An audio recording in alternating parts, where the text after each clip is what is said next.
साद्वतं सावधूतं परिजनसहितं श्रीकृष्णचैतन्यदेवं श्रीराधाकृष्णपादान् सहगणललिता श्रीविशाखान्वितांश्च।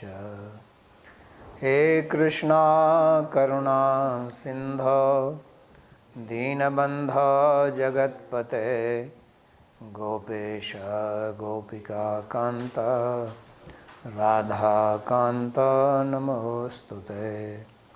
तप्त कांचन गौरांगी राधे वृंदावनेश्वरी वृषभानुसुते देवी प्रणमामि हरिप्रिये। नमो महावदान्याय कृष्णा प्रेम प्रदायिने कृष्णाय कृष्णा चैतन्य नाम्ने गौरत्विषे नमः। पंचतत्वात्मकं कृष्णं भक्तरूपस्वरूपकं भक्तावतारं भक्ताख्यं नमामि भक्तशक्तिकम्। श्री कृष्णा चैतन्य प्रभु नित्यानंदा श्री अद्वैता गदाधर श्रीवासदि गौर भक्तवृंदा। हरे कृष्णा कृष्णा कृष्णा हरे हरे हरे राम राम राम हरे हरे। जन्माद्यस्य तोऽन्वयादितरतश्चार्थेषुभिज्ञस्वराट् तेने ब्रह्महृदायादिकवये मुह्यन्ति यत्सूरयः। तेजो वारिमृदां यथा विनिमयो यत्र त्रिसर्गो मृषा धाम्ना स्वेन सदा निरस्तकुहकं सत्यं परं धीमहि। नारायणं नमस्कृत्य नरं चैव नरोत्तमं देवीं सरस्वतीं व्यासं ततो जयमुदीरयेत्। स्वस्ति अस्तु विश्वस्य खलः प्रसीदतां ध्यायन्तु भूतानि शिवं मिथो धिया। मनश्च भद्रं भजतादधोक्षजे आविश्यतां नो मतिरप्यहैतुकी। आप सभी का स्वागत है आज के इस गीता के प्रवचन में। और हम अध्ययन कर रहे हैं चतुर्थ अध्याय का 22वां श्लोक। और यहाँ पर प्रकरण है कर्मयोग का। पीछे के कई श्लोकों में भगवान ने कर्म करते हुए किस प्रकार कर्म से बंधन में ना फंसें इसकी विद्या बताई। और मुख्य तौर से उन्होंने कहा कि जो कर्म फल में आसक्ति को त्याग देता है और तृप्त रहता है, जो भी उसको प्राप्त होता है, तो ऐसा व्यक्ति कर्म से मुक्त रहता है। क्योंकि पहले उन्होंने कहा था कि कैसे कर्म में कर्म को देखा जाए, तो वहाँ केवल कर्म में कर्म को देखने की बात ही नहीं है, लेकिन कर्म में किस प्रकार से अकर्म की बुद्धि हमारे अंदर हो, यानी कि हम किस प्रकार अकर्मित रहें, कर्म के बंधन में ना फंसें। तो उसी के विषय में बोल रहे हैं यहाँ पर। तो पिछले श्लोक में भी इन्होंने बोला था कि जो सब परिग्रह को त्याग कर देता है और निराशी है, चित्तात्मा है, केवल शरीर की रक्षा के लिए कार्य करता है, तो वो भी कर्म से मुक्त रहता है। उसी विषय में अब यहाँ पर बोलते हैं, यदृच्छा लाभ संतुष्टो द्वंद्वातीतो विमत्सरः समः सिद्धाव सिद्धौ च कृत्वापि न निबध्यते। ईश्वर की इच्छा से जो कुछ भी प्राप्त होता है उसी में संतुष्ट रहते हुए जिसने सभी द्वंद्वों को पार कर लिया है, जो ईर्ष्या से मुक्त है और सफलता तथा असफलता में समचित्त रहता है, वह कर्म करते हुए भी बंधता नहीं है। तो बहुत महत्वपूर्ण श्लोक है, क्योंकि यहाँ पर भगवान बताते हैं फिर कि किस प्रकार व्यक्ति कर्म करते हुए भी उसके बंधन में नहीं फंसता है। कृत्वापि न निबध्यते, वो ये नहीं कह रहे हैं कि वो कुछ करेगा नहीं, लेकिन करते हुए भी वो उसके कर्म में लिप्त नहीं होता है।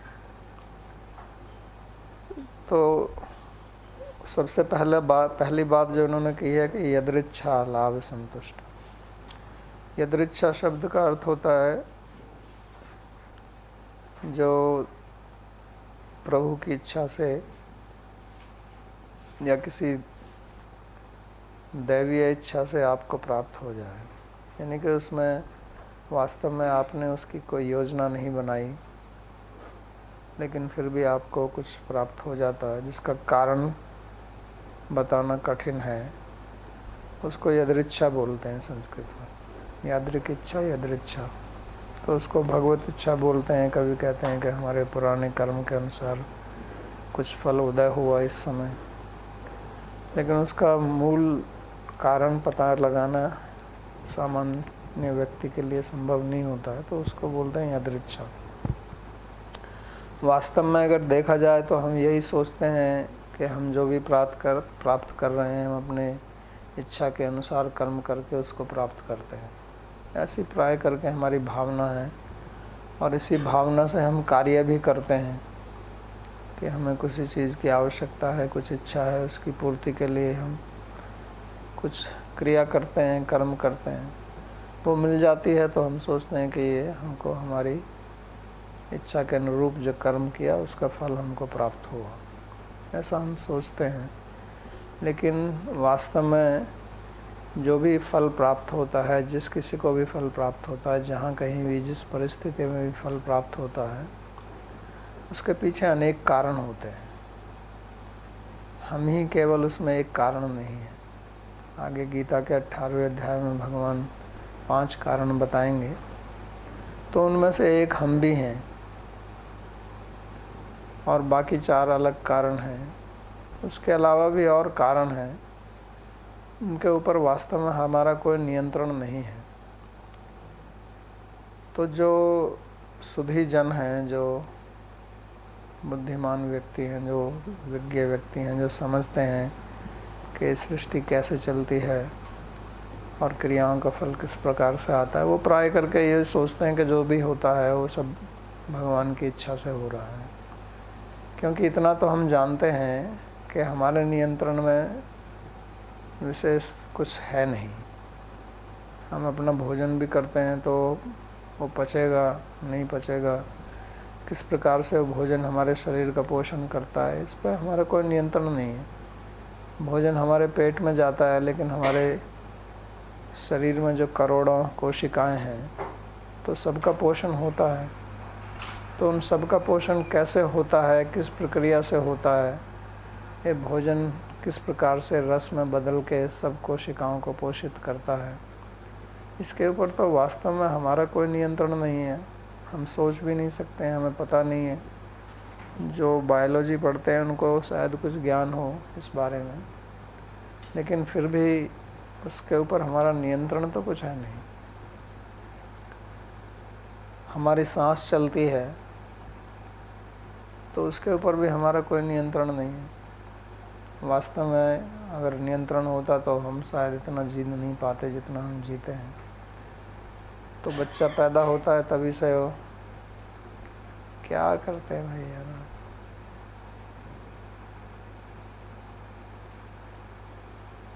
क्या, तो बच्चा पैदा होता है, सांस लेने लगता है और मृत्यु तक उसकी सांस चलती है, उसका हृदय चलता है, उसकी पाचन क्रिया चलती है।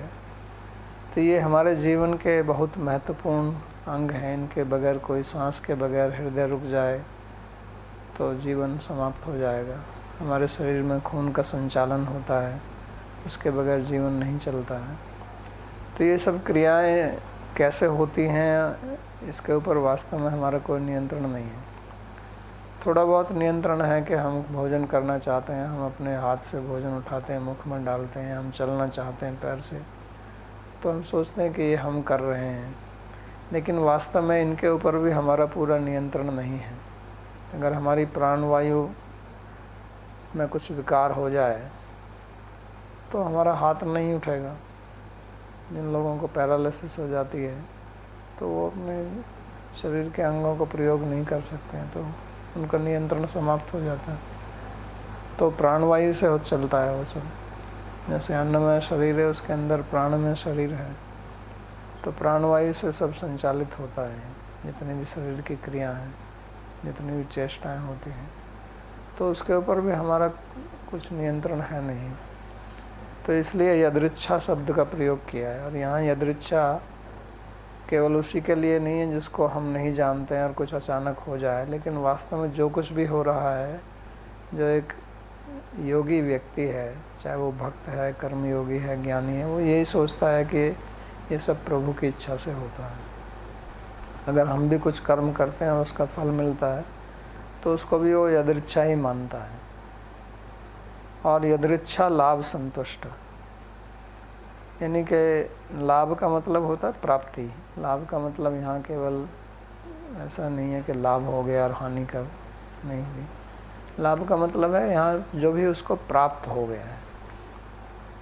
यहाँ प्राप्ति अर्थ में लाभ शब्द का है।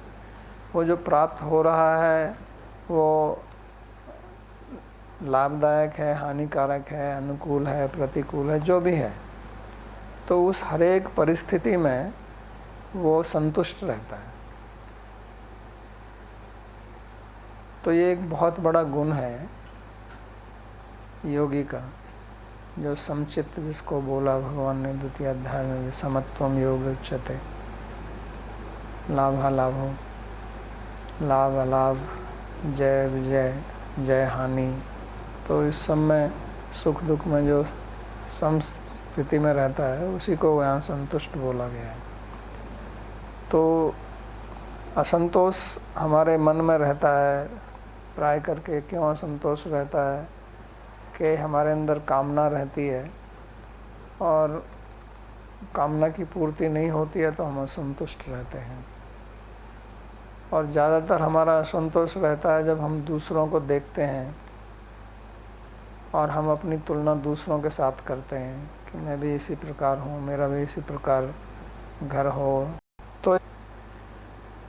तो ये जब हम दूसरों से तुलना करते हैं और जो उनको हम देखते हैं कि हमसे अच्छा है और मैं भी ऐसा बनना चाहता हूँ, तो उससे हमारे मन में एक प्रकार की असंतुष्टि आती है। हम अपनी स्थिति से संतुष्ट नहीं रहते हैं। प्राय करके मनुष्य का जो मन है वो वर्तमान स्थिति में संतुष्ट नहीं रहता है। वो हमेशा भविष्य की कुछ योजना बनाता है कि मैं उस स्थिति में जाके संतुष्ट होऊंगा, और अपने अंदर एक अभाव की भावना मन में रहती है कि मेरे अंदर इस चीज़ का अभाव है, चाहे वो धन का अभाव है या संबंधों का अभाव है या किसी पद का अभाव है या किसी क्रिया का है, परिस्थिति का, मतलब कुछ ना कुछ ये अभाव को खोजता रहता है। जब वो चीज़ मिल भी जाएगी तो उसके बाद में किसी दूसरे अभाव को ढूंढेगा। भाव से संतुष्ट नहीं होता है, अभाव में इसकी बड़ी रुचि रहती है मन की। तो ये हमेशा अभाव से आकर्षित हो जाता है। जो हमारे पास है उससे संतुष्ट नहीं रहता है, जो नहीं है उस पर ज़्यादा ध्यान हमारे मन का जाता है। तो उसके कारण फिर ये मन में असंतोष पैदा होता है। तो यदृच्छा लाभ संतुष्ट का मतलब है कि व्यक्ति जो है अपनी जैसी भी उसकी परिस्थिति है उसमें संतुष्ट रहता है और दूसरों की परिस्थिति का उसके ऊपर असर नहीं पड़ता है। यानी कि उसके ऊपर एक प्रकार की इम्यूनिटी है उसके पास में। जैसे इम्यूनिटी यानी कि रोग अवरोधक क्षमता को इम्यूनिटी बोलते हैं, कि हमारे ऊपर किसी कीटाणु का आक्रमण हो तो हमारा शरीर उससे प्रतिरोध करता है, उससे लड़ता है और हमको बीमार नहीं पड़ने देता। तो इसी प्रकार हमारी एक क्षमता होती है कि हम दूसरों से प्रभावित ना हो, और अगर दूसरों से प्रभावित भी होना है तो इस प्रकार प्रभावित हों कि हम आध्यात्मिक मार्ग में आगे बढ़ें। क्योंकि भौतिक मार्ग में आगे बढ़ने से आपको कुछ विशेष लाभ होगा नहीं और संतोष प्राप्त होगा नहीं। तो इसलिए यहाँ पर कहा है कि यदृच्छा लाभ संतुष्ट है, यानी कि उसका मन जो है वो विचलित नहीं होता है इससे। और अगर कुछ प्राप्त करना चाहता है और वो प्राप्त नहीं होता है तो उसमें भी वो संतुष्ट रहता है, उसको भी यदृच्छा मानता है कि इसमें भी भगवान की इच्छा है। अगर मैं कुछ प्राप्त करना चाहता हूँ और उसमें मेरी प्राप्ति नहीं होती है तो मैं सोचता हूँ कि शायद इसी में मेरा लाभ है। अगर वो शायद प्राप्त हो जाती है वो स्थिति हो। अनेक बार ऐसा होता भी है कि किसी को कहीं जाना था और उसको फ़्लाइट पकड़नी थी, लेकिन बीच में कुछ हो गया, फ़्लाइट नहीं पकड़ सका वो, तो उसको दुख होता है, अरे मेरी फ़्लाइट चलेगी, मेरा ये नुकसान हो गया, मेरे को वहाँ मीटिंग में जाना था। लेकिन बाद में पता चलता है कि उस फ़्लाइट का जो है कुछ दुर्घटना हो गई, तो सोचता है तो अच्छा हुआ मैं बच गया। इस प्रकार होता है ट्रेन में, बस में, कहीं ऐसी अनेक कहानियाँ हमने पढ़ी हैं इस प्रकार की। तो ज़रूरी नहीं है कि जो हम सोच रहे हैं कि अच्छा है वो अच्छा ही हो सकता है उसका परिणाम ठीक ना निकले। तो इसलिए इस प्रकार का जो व्यक्ति होता है, जो यदृच्छा लाभ संतुष्ट है, वो इस प्रकार का व्यक्ति होता है कि जो जैसी भी परिस्थिति होती है, हानि की या लाभ की, जय की या पराजय की, तो उसमें वो विषण्ण नहीं होता है, उसको विषाद नहीं होता है, उसका मन उदास नहीं हो जाता उससे। वो उसको सोचता है कि ठीक है, इसमें भगवान की इच्छा है। तो अगर हम इस प्रकार से अपने मन को बना के रखें तो हमारा मन एक शांति की अवस्था में रहता है। फिर अब इसमें ये प्रश्न होता है कि ऐसा व्यक्ति तो फिर आगे कुछ भी तरक्की नहीं करेगा, क्योंकि प्राय करके हम देखते हैं कि जो लोग आगे बढ़ते हैं वो किसी से स्पर्धा करके आगे बढ़ते हैं कि मेरे को इससे आगे निकलना है, मैं इसको करके दिखा दूंगा कि मैं भी कुछ हूँ। तो इस प्रकार तो ये व्यक्ति आगे नहीं बढ़ेगा। नहीं, ऐसी कोई आवश्यकता नहीं है। आप स्पर्धा अगर आपको करनी है तो आप अपने आप से कीजिए कि मैं ऐसा हूँ, और फिर आगे, और वो भी आध्यात्मिक मार्ग में कीजिए, क्योंकि भौतिक मार्ग में स्पर्धा करने का कोई वास्तविक फल मिलता नहीं है। अंत में आपको अशांति ही मिलेगी। जैसा अर्जुन ने कहा कि अगर मेरे को स्वर्ग का राज्य भी मिल जाए तो भी मेरे मन को शांति नहीं होगी, क्योंकि मन की शांति जो है वो भौतिक पदार्थों से नहीं मिल सकती है। ये पिछले प्रवचन में भी कहा था हमने। तो इसलिए हमको तरक्की करनी है, हमको अपना उद्देश्य आध्यात्मिक उद्देश्य बना के रखना है और उस पर हमको अग्रसर होना है। और दूसरे अगर हमसे आगे निकल रहे हैं तो उससे हमको प्रेरणा लेनी है कि जिस प्रकार ये आध्यात्मिक मार्ग में तरक्की कर रहे हैं तो मैं भी इसी प्रकार तरक्की करूँ। उससे हमको ईर्ष्या नहीं करनी है, नहीं तो हम दूसरों को फिर दोष देने लगते हैं। जब हमें किसी कार्य में सफलता नहीं मिलती है तो फिर मन खिन्न हो जाता है, और जब मन खिन्न होता है तो हम खिन्नता दूसरों पर निकालते हैं, दूसरों में गलतियां ढूंढते हैं। फिर यहाँ तक कि भगवान को भी हम आक्षेपित करते हैं, भगवान में भी त्रुटियां निकालते हैं। अनेक लोग ऐसे हैं जो भगवान को भी गाली देने लगते हैं अगर उनकी मन की इच्छा पूरी ना हो तो, कि भगवान कुछ नहीं है, सब ऐसे ही है, तो उनकी श्रद्धा खत्म हो जाती है। तो ऐसा नहीं होना चाहिए, क्योंकि इससे यही सिद्ध होता है कि हम अपने को बहुत बुद्धिमान मानते हैं, और जो परिस्थिति हमको मिली है, चाहे वो असफलता की हो, हमको ये पता नहीं है कि इसमें भी हमारा लाभ ही हो सकता है। तो इसलिए संतुष्ट का भाव रखना, तो ये ये ज्ञान जब हमको होगा, जब हम इस प्रकार को समझेंगे, जब हम इसको, हमारी दृष्टि जो है ये विशाल दृष्टि होगी, हम केवल अपनी संकुचित दृष्टि से नहीं देखेंगे, तो फिर मन में एक संतोष की भावना पैदा होती है। तो उसी के लिए भगवान यहाँ कहते हैं कि यदृच्छा लाभ संतुष्ट। और फिर कहते हैं विमत्सरः। तो मत्सर जो है ये एक बहुत बड़ी समस्या है हमारे समाज में।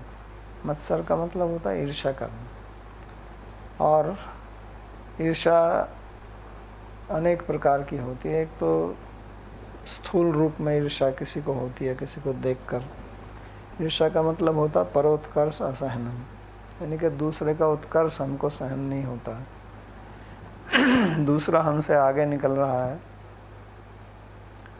तो मत्सरति इति मत्सरा, कि मेरे से आगे बढ़ता है, तो उससे एक मात्सर्य का भाव, ईर्ष्या का भाव मन में आता है। उसमें एक जलन पैदा होती है हमारे हृदय में। तो उसका पहला नुकसान तो हमको स्वयं ही होता है, क्योंकि हमारे हृदय में जलन होती है, हमारे हृदय की प्रसन्नता नष्ट होती है। जिससे हम ईर्ष्या करते हैं उसको शायद पता भी ना हो कि आप ईर्ष्यालु हैं।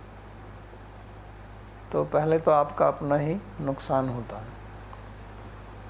और दूसरा ये है कि उसमें आपकी बहुत शक्ति व्यर्थ चली जाती है। आप उसी के बारे में चिंतन करते रहते हैं। उसमें एक भाव आता है कि इस व्यक्ति का किस प्रकार से मैं अहित करूं। और जिस व्यक्ति से ईर्ष्या है, अगर उसका कुछ अहित होता है, उसकी कुछ हानि होती है, वो बीमार हो जाता है, दुर्घटना में उसको कहीं चोट लग जाती है, तो अंदर मन में एक प्रफुल्लता होती है। तो ये तो एक आसुरिक भाव है कि दूसरों की हानि देखकर, दूसरों का दुख देखकर अगर हम प्रसन्न होते हैं, तो ये एक सज्जन व्यक्ति का गुण नहीं है। तो ये ईर्ष्या की भावना बहुत सूक्ष्म तरीके से भी रहती है। और जिनसे आप प्रेम करते हैं उनके प्रति भी आपकी ईर्ष्या संभव है। ऐसा नहीं है कि ईर्ष्या जो है वो केवल शत्रुओं से ही होती है। अनेक बार मित्र भी एक दूसरे से ईर्ष्या करते हैं, लेकिन वो बहुत छुपी हुई रहती है और शायद वो जानते भी ना हो इस बात को। वो तभी उसका पता चलता है जब एक मित्र की कुछ स्थिति अच्छी हो जाती है, तो अंदर से अगर वो अपने मन का कुछ विश्लेषण करता है तो उसको लगता है कि हाँ, मेरे अंदर कुछ पीड़ा हो रही है। तो वास्तव में तो हमें प्रसन्नता होनी चाहिए। जैसा कल के गोपाल चंपू के पाठ में हमने पढ़ा कि पर्जन्य बाबा के 5 पुत्र थे, जिनमें नंद बाबा जो हैं वो तृतीय थे और सबसे प्रिय थे वो। तो वहाँ बताया गया कि नंद बाबा को सब प्रेम करते थे और इसको देखकर सारे भाइयों को बहुत प्रसन्नता होती थी। लेकिन प्राय करके यही होता है कि भाइयों में बहुत ईर्ष्या रहती है। अगर एक भाई आगे निकल जाए तो दूसरे भाई को अप्रसन्नता होती है, उससे ईर्ष्या होती है, अंदर से एक जलन रहती है। और बहुत झगड़े परिवार में इसी के कारण होते हैं, भाई भाई के, भाई बहन के, बहनों के आपस में, यहाँ तक कि माता पिता के भी। माँ बाप की भी लड़के से ईर्ष्या हो सकती है अगर लड़का जो है वो बहुत आगे तरक्की करता है, क्योंकि सब उसी के गुण गाते हैं फिर, तो उनको ऐसा लगता है कि हम तो कुछ भी नहीं रहे हैं। और उनका व्यक्तित्व यही कहा जाता है कि ये देखो, ये उनके पिता हैं। कोई प्रसिद्ध हो जाए तो उसके जो संबंधी होते हैं उनका परिचय फिर उस प्रसिद्ध व्यक्ति के अनुसार ही दिया जाता है कि ये उनका भाई है, ये उनका मामा है, ये इनके पिताजी हैं, ये इनकी माता जी हैं। तो इससे लोगों के हमको तो ऐसा लगता है कि ये बड़ी बात है कि इतने बड़े आदमी के पिताजी हैं ये, लेकिन उनके अंदर में कुछ जलन भी होती है कि मैं, इसका मतलब मेरा अपना कोई अस्तित्व नहीं है, मेरा अस्तित्व इसके कारण है। तो ऐसा देखा जाता है कि जहाँ बहुत घनिष्ठ प्रेम के संबंध होते हैं, पति पत्नी के, भाई भाई के, आपस में भाइयों में कितना प्रेम रहता है विशेष तौर से बचपन में।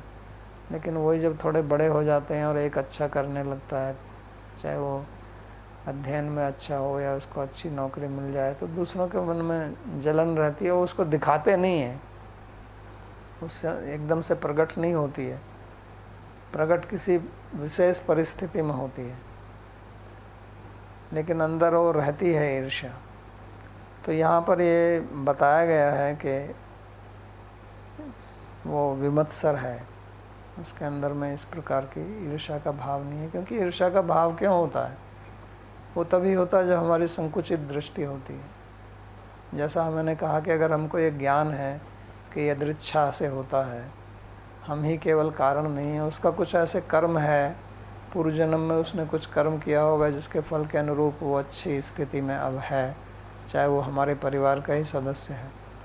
ऐसा ही व्यक्ति अगर किसी दूसरे परिवार में होगा जिससे आपका कोई लेना देना नहीं है, तो उसके प्रति आपकी ईर्ष्या नहीं होगी। हमारी ईर्ष्या जो है वो अपने आसपास के जो हमारे संबंधी हैं उन्हीं से ही होती है। जो बहुत दूर का व्यक्ति हो उससे नहीं होती है, या ईर्ष्या भी उससे होती है जो आपके समकक्ष का हो। अगर आपसे कोई बहुत ही ऊंचे पद पर है तो उससे भी ईर्ष्या नहीं होती। एक गरीब आदमी जो है किसी अरबपति से ईर्ष्या नहीं करेगा।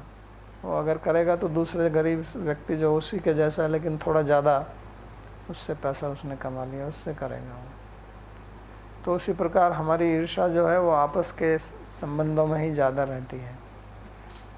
तो इसके प्रति हमको जागरूक रहना चाहिए। और जब हम ये समझेंगे कि सबका अपना कर्म है, सबका अपना पुरुषार्थ है और सबके ऊपर भगवान है और वो उनकी इच्छा से सब कुछ हो रहा है और मैं भी भगवान की इच्छा के अनुसार फल प्राप्त कर रहा हूँ, तो फिर ईर्ष्या ख़त्म हो जाएगी। और ईर्ष्या करने से कोई लाभ होता नहीं है। जैसे कहा कि उससे एक जलन होती है और अंदर जो है एक नकारात्मक भाव पैदा होता है और दूसरे के अहित की भावना रहती है। और उसके ऊपर से फिर आपको थोड़ा मिथ्याचार करना पड़ता है। बाहर से आप दिखाएंगे कि आप किसी के मित्र हैं, लेकिन अंदर से वो जलन भी है आपके अंदर में। तो इस तरह से नहीं होना चाहिए। और ये रहती है, ये बहुत सूक्ष्म तरीके से रहती है, यहाँ तक कि गुरु शिष्य में भी हो जाती है। देखा गया है कि अनेक शिष्यों के प्रति भी, शिष्यों की भी गुरु के प्रति ईर्ष्या हो सकती है। ऐसी अनेक कहानियाँ हैं कि गुरु को जहर देकर भी मार देते हैं। ये देखने में आता है, बड़े बड़े गुरुओं के साथ में ऐसा होता है। जो बहुत प्रसिद्ध गुरु जिनके हजारों लाखों शिष्य हैं, उनकी ऐसी स्थिति रहती है, क्योंकि उनका उत्कर्ष जो है वो सहन नहीं होता है। वास्तव में जो सही मायने में शिष्य है उसको तो प्रसन्नता ही होगी कि हमारे गुरु जी इस प्रकार के हैं, क्योंकि गुरु के साथ में एक हृदय का भाव रहता है। लेकिन जब ऐसा नहीं होता है, जब इस अपना अहंकार सामने आता है और अहंकार के कारण ही ईर्ष्या होती है, तो फिर इस प्रकार की दुर्भावना मन में पैदा हो जाती है। और फिर जो दूसरा जो शब्द यहाँ भगवान ने प्रयोग किया है वो है द्वंद्वातीत। द्वंद्व से अतीत हो रहता है। तो द्वंद्व का मतलब होता है यही लाभ हानि, मान अपमान, स्तुति निंदा, अनुकूलता प्रतिकूलता, तो जय पराजय। तो इस प्रकार के द्वंद्वों से वो अतीत रहता है। अतीत रहने का मतलब है कि इन द्वंद्वों का उसके ऊपर प्रभाव नहीं पड़ता। ऐसा नहीं है कि उसकी जय या पराजय नहीं होती है, ऐसा नहीं है कि उसके पास अनुकूल या प्रतिकूल स्थिति नहीं आती है, ऐसा नहीं है कि उसकी स्तुति या निंदा नहीं होती है, उसकी भी निंदा होती है। ऐसा कोई व्यक्ति नहीं है संसार में जिसके लोग निंदा ना करते हों। अगर उसके प्रशंसक हैं तो निंदक भी होंगे हमेशा ही। तो इसलिए उन स्थिति से वो विचलित नहीं होता है, उसका मन जो है वो प्रसन्न रहता है। और जो यदृच्छा लाभ संतुष्ट हो, जो कहा गया है, वो ऐसी स्थिति उसमें रहती है। तो हमारा मन जो प्राय करके द्वंद्वों में ही जीता है, मन का ये दूसरा गुण है। जैसा मैंने पहले कहा कि मन का एक गुण है कि वह भाव के प्रति बहुत आकर्षित होता है, ऐसे ही हमारा मन जो है ये सदा द्वंद्व में चलता है। यानी कि अगर मित्र जिस से आपकी मित्रता है तो उसके साथ में कुछ शत्रुता भी जुड़ी रहती है। जैसे मैंने कहा कि मित्रों में भी ईर्ष्या रहती है, तो द्वंद्व हमेशा चलते हैं मन के कारण। जिससे आप प्रेम करते हैं उसके साथ में आपकी घृणा भी रहती है, लेकिन वो एक तो हर समय प्रकट नहीं होती है, और दूसरे उसकी मात्रा जो है वो भिन्न रहती है। अगर किसी से प्रेम करते हैं तो प्रेम की मात्रा अधिक है, घृणा की मात्रा कम है, तो वो दबी रहती है, लेकिन परिस्थिति विशेष में वो प्रकट हो जाती है। इसलिए आपने देखा होगा कि जिन लोगों के साथ में आपका बहुत प्रेम है, जब वो क्रोधित होते हैं तो उनकी वाणी अलग ही निकलती है, और वो इस प्रकार की शब्दावली का प्रयोग करते हैं, ऐसे आप शब्दों का भी प्रयोग करते हैं कि जो आपके हृदय को भेदती हुई चली जाती है। तो ये वाणी अचानक से पैदा नहीं हुई है, ऐसा नहीं है कि ये उसी समय बोल रहे हैं। इसका मतलब कि इस प्रकार के संस्कार अंदर बैठे हुए थे और अब इस परिस्थिति में वो उद्बुद्ध हो गए हैं। इनको कहते हैं ना गॉट ट्रिगर्ड, तो ट्रिगर हो जाते हैं। वो परिस्थिति उसको, संस्कार को ऊपर ले आती है उखाड़ के नीचे से, क्योंकि सारा खेल संस्कारों का है। तो लेकिन हम ऐसा सोचते हैं कि नहीं, ये तो किसी कारण से उसको गुस्सा आ गया, क्रोध में आके उसने ऐसा बोल दिया। क्रोध में आके ऐसा बोल रहा है, इसका मतलब उसके अंदर वो भरा हुआ है। आ तो बाहर अंदर से ही रहा है ना, बाहर से तो कुछ नहीं आ रहा है। तो वहाँ पर ये रहता है इस प्रकार से। और इसका बहुत बढ़िया व्याख्या जो है वो योग सूत्र में मिलती है। योग सूत्र में इसकी बहुत अच्छी तरह से व्याख्या कहते हैं कि एक ही, सांख्य में भी आता है कि एक ही स्त्री जो है वो किसी को सुख देती है, किसी को दुख देती है, और किसी के प्रति उदासीन रहती है।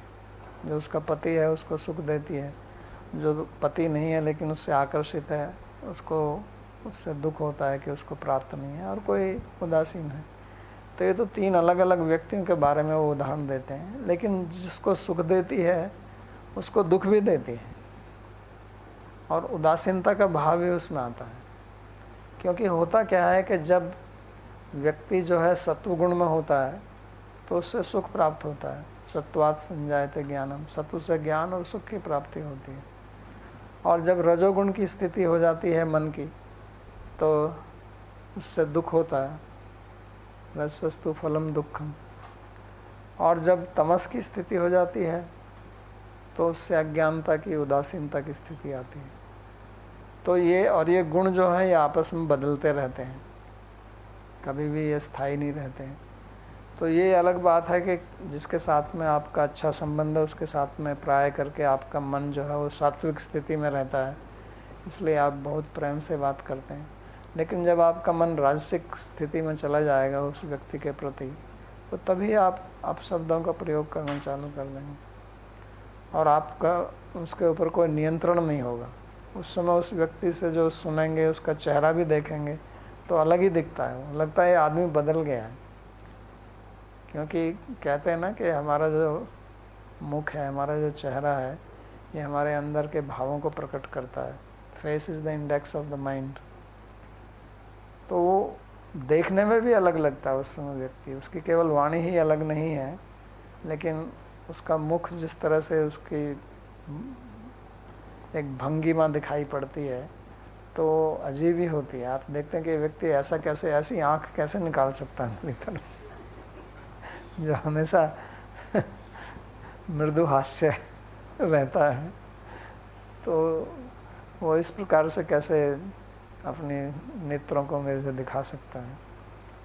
तो ये होता है क्योंकि अंदर बैठा रहता है। इसी के लिए द्वंद्व शब्द का प्रयोग है, क्योंकि हमारा मन जो है वो द्वंद्वों में चलता है।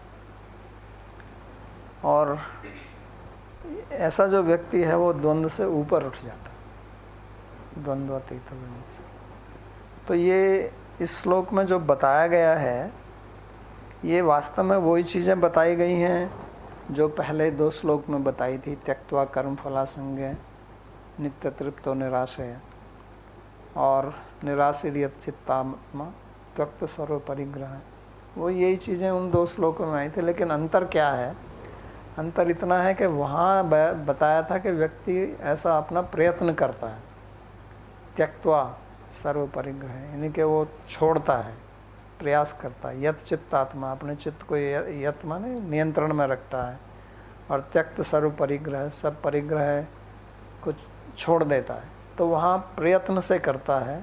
और यहाँ पर जो कहता है, यहाँ पर जो विवरण है कि उस ऐसे प्रयत्न करने से, ऐसी साधना करने से उसकी जो स्थिति आती है वो स्वाभाविक स्थिति है। यहाँ जो वर्णन किया जा रहा है वो व्यक्ति की स्वाभाविक स्थिति का वर्णन है कि वो वास्तव में ऐसी स्थिति के लिए उसको प्रयत्न नहीं करना पड़ता है। इसलिए यदृच्छा लाभ संतुष्टो द्वंद्वातीतो विमत्सर समय सिद्धावसिद्धो च कृत्वापि न निबध्यते। सो समय सिद्धावसिद्धोश्च, कार्य की सफलता को सिद्धि बोलते हैं और असफलता को असिद्धि बोलते हैं। तो ये उसको भी प्राप्त होती है, लेकिन उसमें उसका हर्ष और शोक नहीं होता है। सफल हो गया तो बहुत हर्षित हो जाना, और असफल हो गया तो शोक मग्न हो जाना, ऐसा उसका नहीं होता है।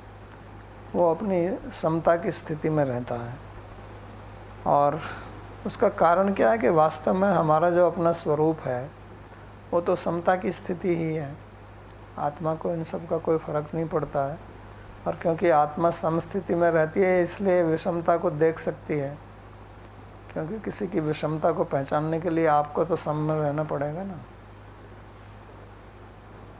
तो हम वास्तव में अपने स्वरूप में सम स्थित रहते हैं, लेकिन क्योंकि हम स्वरूप से अलग हैं, अपने स्वरूप में स्थित नहीं हैं अज्ञान के कारण, तो फिर हम विषमता का अनुभव करते हैं। वास्तव में विषमता हमसे बाहर ही है। तो ऐसा व्यक्ति जब मन की ऐसी स्थिति हो जाती है तो वो कुछ कार्य करता है तो उससे वो बंधन में नहीं पड़ता है, कृत्वापि न निबध्यते। और फिर इसी को आगे श्लोक में फिर और बढ़ाते हैं कि वो किस प्रकार से मुक्त रहता है। उसकी वही स्वाभाविक स्थिति का वर्णन फिर ठीक प्रकार से अगले श्लोक में किया है भगवान ने। गतसंगस्य मुक्तस्य ज्ञानावस्थित चेतसः यज्ञाय चरत कर्म समग्रम प्रविलीयते। जो आसक्ति एवं देहात्म भाव से मुक्त है, जिसका मन आत्मज्ञान में स्थित है, और जो केवल यज्ञ अर्थात अंतर्यामी परमेश्वर की उपासना के लिए कार्य करता है,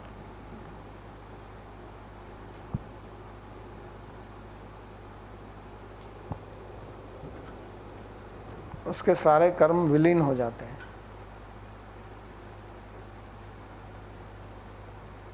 तो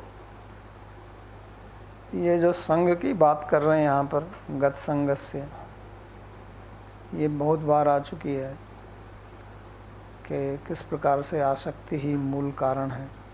तो आसक्ति किसी वस्तु विशेष में, किसी व्यक्ति में, किसी परिस्थिति में, किसी क्रिया में, इनमें हमारी आसक्ति रहती है।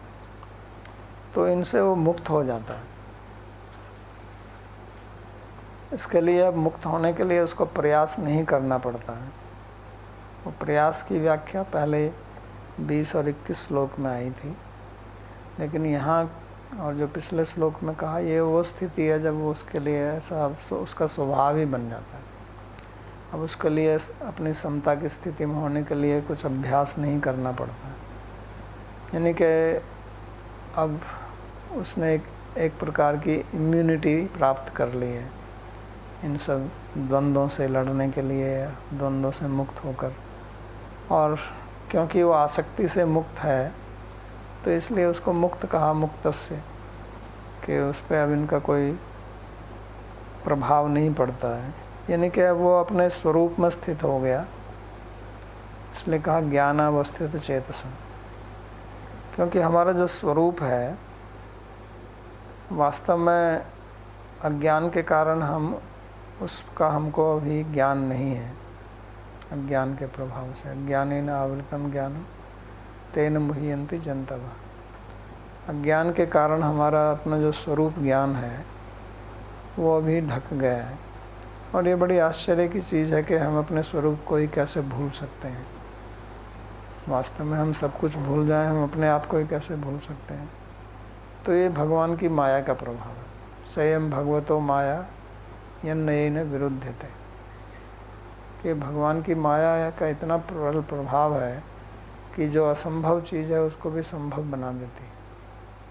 नहीं तो हम अपने स्वरूप का कैसे भूल सकते हैं। लेकिन ऐसा होता है, जैसे कोई लोग बहुत ज़्यादा शराब पी लें या नशा कर लें तो उनको यही पता नहीं रहता फिर कि वो कौन है और कहाँ पर है। अपने को कुछ और ही मानने लगते हैं और उस प्रकार से बर्ताव करने लगते हैं। तो कैसे होता है, वो वास्तव में शराब तो बाहर से ही आई है, उसके स्वरूप में तो नहीं गई है, लेकिन फिर भी वो एक प्रकार की ऐसी स्थिति में पहुंच जाते हैं कि वो यही भूल जाते हैं कि वो कौन है। तो ऐसी स्थिति जीव की अभी भी है माया के कारण।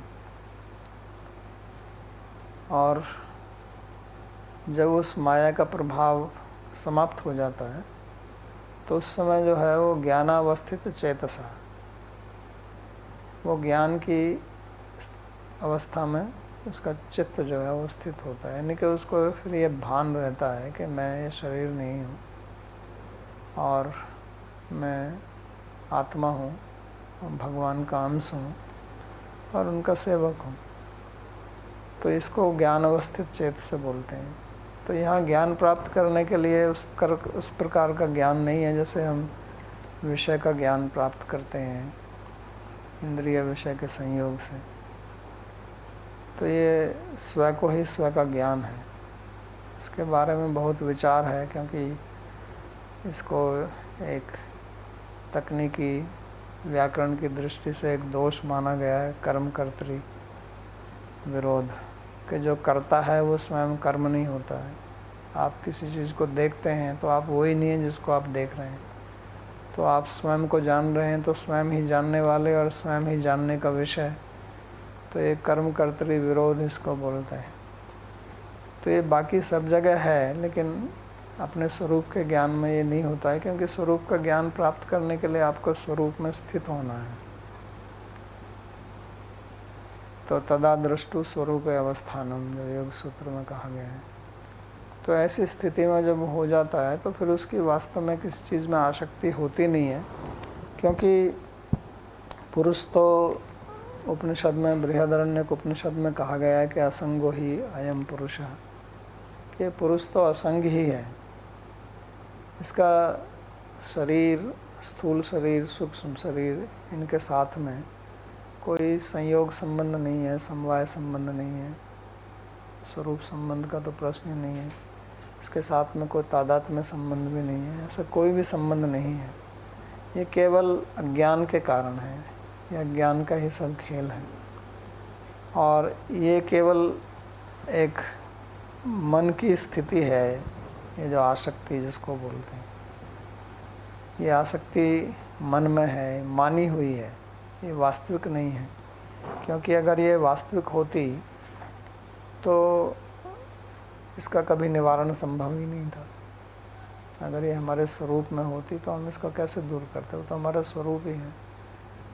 तो मनुष्य को मनुष्य इसलिए बोलते हैं कि मनसा सीव्यति इति मनुष्य। सीना बोलते हैं ना, जैसे दो चीज़ों को आपस में सी देते हैं, कपड़े के दो टुकड़े हों उनको आपस में सी के आप एक कर दें। तो मनुष्य क्या करता है, अपने मन से संबंधों को सीता है। तो ये सब संबंध जितने भी बनाए जाते हैं मन से ही बनाए जाते हैं। माँ बाप से बच्चा पैदा होता है, उसका भी उनसे संबंध है, लेकिन वो भी उसको बताया जाता है कि तेरी माँ है, तेरा पिता है। कहीं बाहर तो कुछ देखने में नहीं आता है ना, कि कौन मेरी माँ है, कौन मेरे पिता है, कौन मेरा भाई है। तो ये सब मानसिक है। जितनी भी हमारी आसक्तियाँ हैं वो मन के स्तर पर ही हैं, वास्तविक नहीं है, मानी हुई है। तो उसको अगर हमको हटाना है तो ज्ञान से ही हटेगी। अगर हम इसको ठीक प्रकार से अनुभव कर लें कि वास्तव में इन चीज़ों से मेरा कोई संबंध है नहीं, तो फिर आप द्वंद्वातीत होके, निर्मत्सर होके और गतसंग होके व्यवहार उनसे कर सकते हैं। तो आसक्ति मन में कैसे है, इसको समझने के लिए एक उदाहरण मैं देता हूँ कि एक व्यक्ति था, गरीब था, तो उसने बहुत मेहनत की, पैसा कमाया, फिर एक अपना बढ़िया मकान बनाया उसने।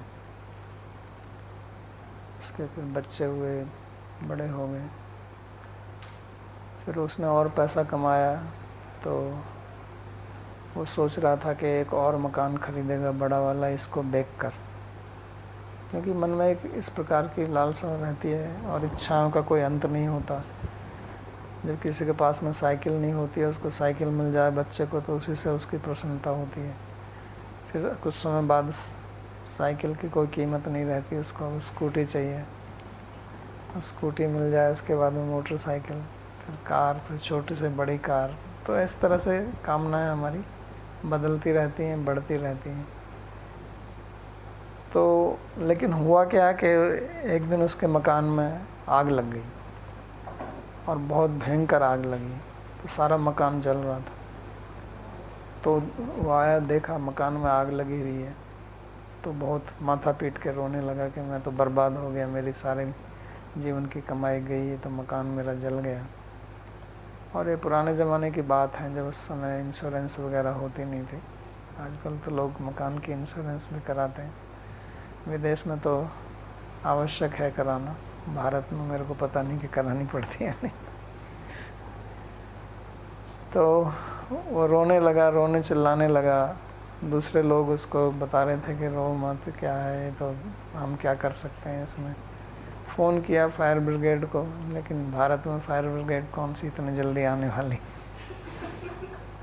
पहले तो कोई फ़ोन उठा ले तो आप भाग्यवान हैं। तो लेकिन इसी बीच में एक पड़ोसी का लड़का आया, उसने कहा कि अरे रो क्यों रहे हो, कल ही आपके लड़के से बात हुई थी, उसने कहा कि आपका मकान तो बिक गया। तो आदमी, उसने रोना बंद कर दिया और वो खुश होकर कहता ठीक है, जल गया तो जल गया, मेरे को क्या लेना है। तो उसकी मानसिक स्थिति तुरंत बदल गई। अब उसको कोई दुख नहीं हो रहा था।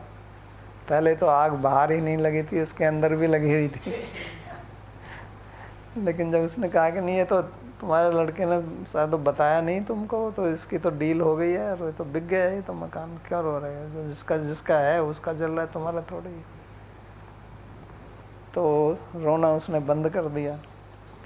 थोड़ी देर बाद में उसका लड़का भी आ गया वहाँ पर, और लड़के ने देखा, अरे ये क्या मकान लड़ रहे हैं और तुम चुपचाप खड़े देख रहे हो इसको, कुछ कर क्यों नहीं रहे हो।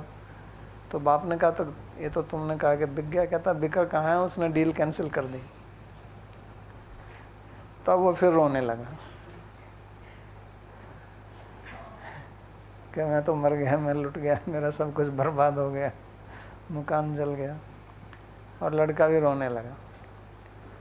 तो अब ये कहानी हमको ये बताती है कि वो जो आसक्ति है वो ये वह मन की स्थिति है। जब उसके मन में ये था कि मेरा मकान है, तो वो रो पीट रहा था। फिर मन से ये बात निकल गई कि उसका मकान नहीं है, वो तो बिक गया, पैसा मिल गया उसको, तो वो शांत हो गया। और जब पता चला कि नहीं ऐसा नहीं हुआ, तब फिर रोने लगा। तो इस प्रकार से सारी आसक्तियाँ हमारी जितनी भी हैं वो मानसिक ही हैं।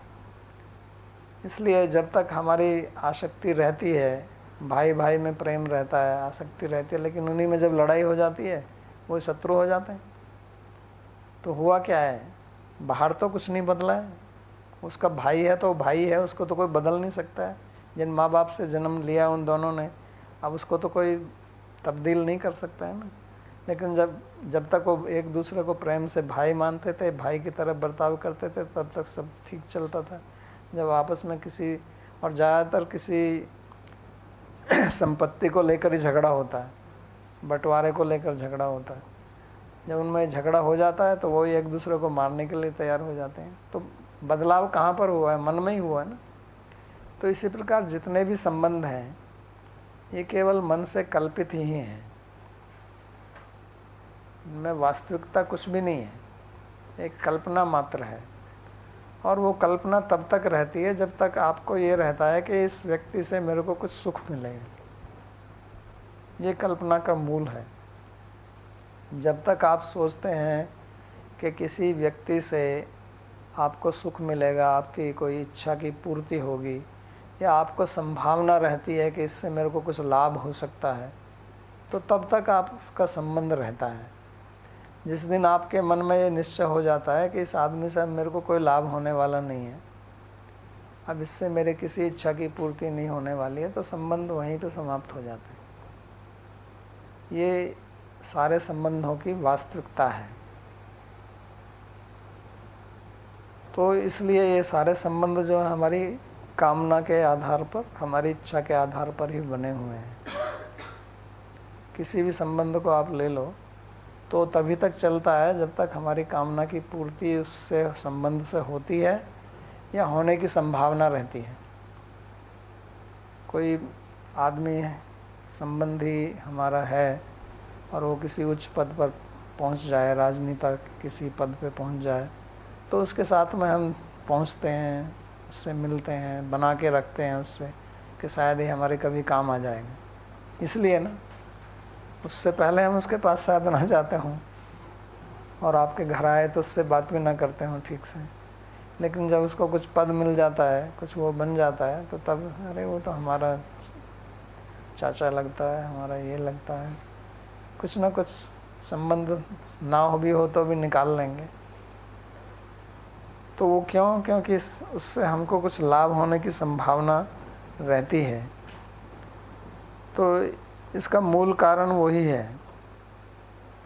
तो वैशेषिक सूत्र में, वैशेषिक दर्शन में सूत्र है कारणाभावात् कार्याभावात्, कि अगर हमारा संबंध है तो उसके पीछे कारण है। जिस दिन वो कारण समाप्त हो जाएगा तो संबंध समाप्त हो जाएगा। कारणाभावात्, जब कारण खत्म तो संबंध यानी कि वो कार्य भी खत्म हो जाता है। और वो कारण जो है वो केवल हमारे सुख की इच्छा है, आशा, उसको लेकर ही है और कोई विशेष चीज़ नहीं है। तो इसलिए यहाँ पर कहते हैं कि इस प्रकार का जो व्यक्ति जो कर्मयोगी है या भक्त है, वो इन सब से मुक्त रहता है। इसका मतलब ये नहीं है कि वो संबंध नहीं रखता है दूसरों से, लेकिन उसका संबंध जो है वो एक मनोकल्पना पर आधारित नहीं होता। उसका वो जानता है कि हम सब भगवान के ही अंश हैं और दैव इच्छा से, प्रभु इच्छा से, यदृच्छा से हमको भगवान ने मिलाया है एक दूसरे से, तो हम मिलकर रहते हैं। और इसी भावना से वो सबसे प्रेम करता है, किसी से द्वेष नहीं करता है। क्योंकि ये प्रश्न बार बार आता है कि अगर हम ऐसा सोचने लगें तो फिर तो हम किसी से कोई संबंध ही नहीं बनाएंगे, हमारा माँ बाप के साथ में कुछ नहीं रहेगा। नहीं, ऐसा नहीं है। वास्तव में ये तो संबंध जो आप जिनको आप मान रहे हो, ये तो बबूले की तरह हैं, कभी फूट सकते हैं, क्योंकि इनका कोई आधार नहीं है, ये केवल कल्पित हैं। और सब देखते भी हैं संबंध कैसे टूटते हैं संसार में, कोई नई बात नहीं है। रोज़ आप इसकी समाचार पत्रों में या टेलीविज़न पर ऐसे समाचार सुन सकते हो कि पत्नी ने पति को मार दिया। आजकल तो बहुत इस प्रकार के समाचार आ रहे हैं। या पुत्र ने पिताजी का ही हत्या कर दिया, किसी संपत्ति को लेकर अनेक बार ऐसे होता है। तो ये सब मनोकल्पित संबंध है, लेकिन जो हमारा वास्तविक संबंध है वो भगवान को लेकर है कि हम सब भगवान के अंश हैं और इसलिए हमारा संबंध है। और जैसे मैंने पहले कहा था कि कुछ ऋणानुबंधन होता है, तो उस ऋणानुबंध के कारण हम आपस में संपर्क में आते हैं। तो वो इस दृष्टि से संबंध बना के चलता है, प्रेम से रहता है। किसी के साथ में उसका मात्सर्य नहीं है, किसी के साथ में ईर्ष्या नहीं है, द्वेष नहीं है, प्रेम भाव रहता है। तो वो आधार जो है वो वास्तविक आधार है।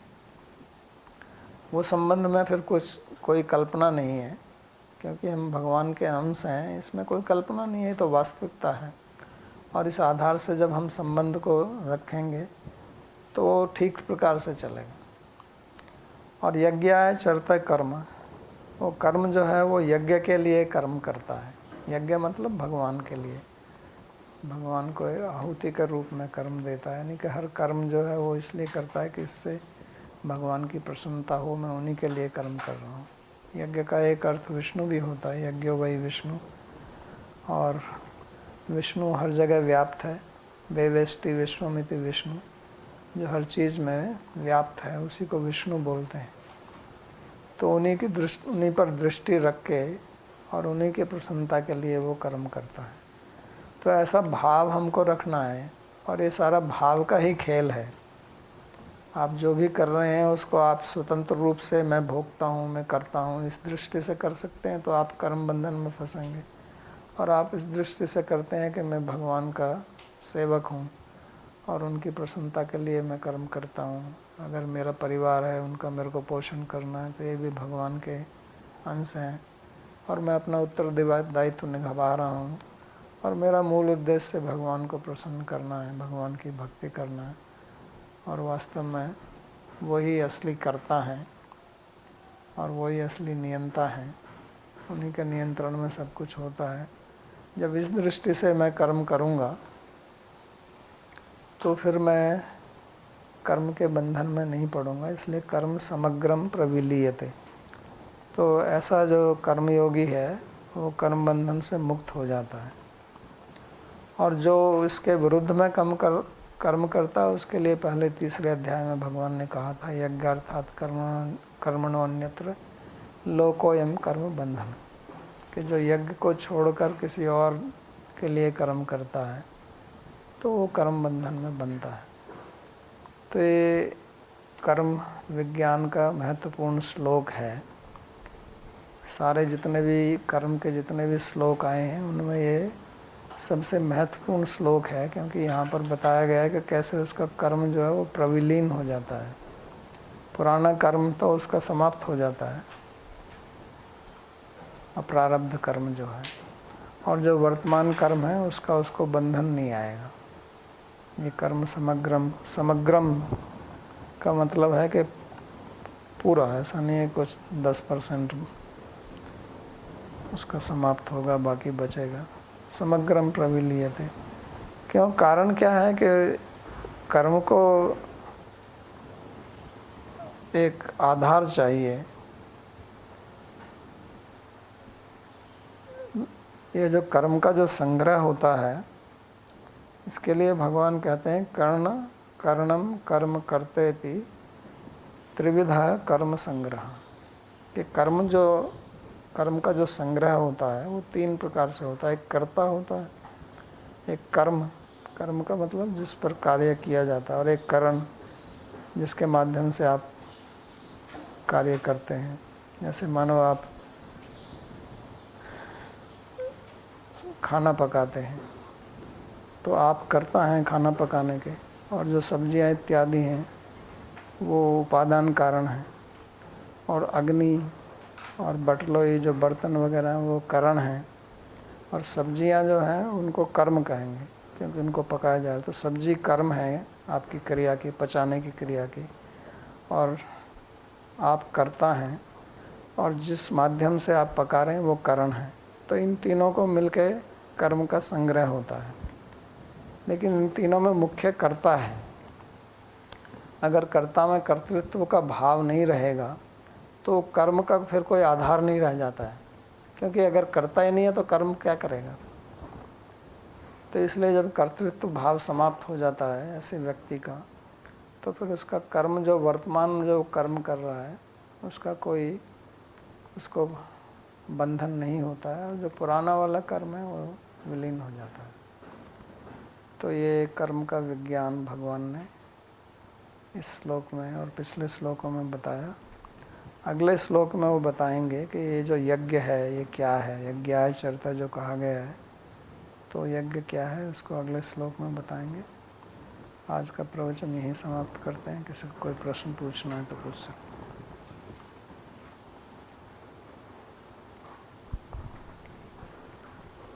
बाबा जी, प्रश्न है कि कोई बार बार आपकी बेइज्जती करे तो आपको कब तक सहन करना चाहिए?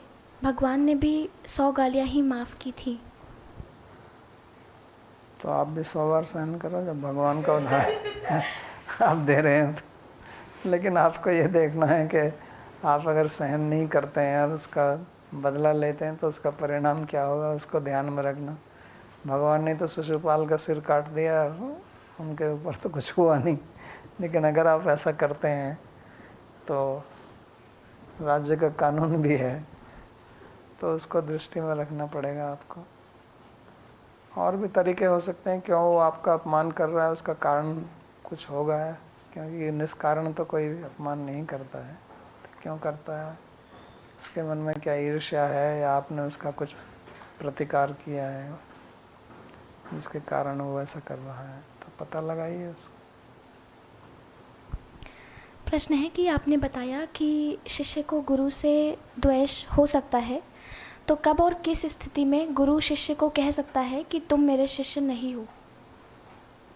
ये तो अगर वो उसका अवज्ञा करता है तो कह सकता है।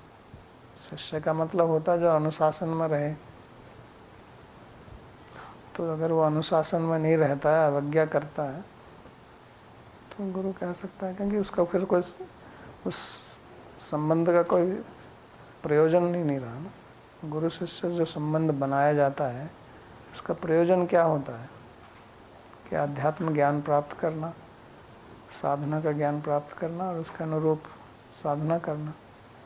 तो अगर वो ऐसा नहीं कर रहा है और करने की इच्छा नहीं है तो गुरु उसको त्याग सकता है।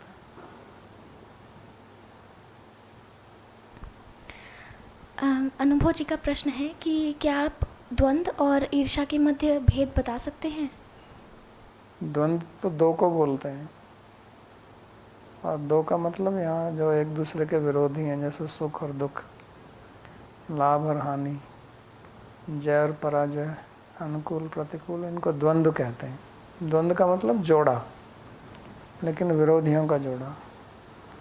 और ईर्ष्या तो ईर्ष्या है, परोत्कर्ष सहन, दूसरे की उत्कर्ष को सहन न करना, इसको ईर्ष्या बोलते हैं। ठीक है,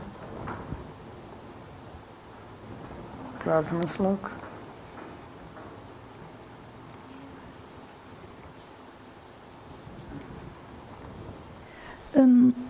You said that the mind goes toward the scarcity.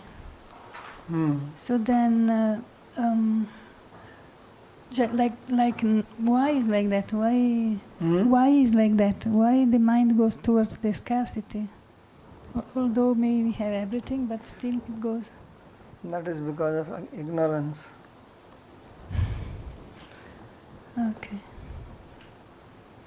So it thinks that if I get this, I'll be happy, and does not deliberate that in the past it has not worked like that.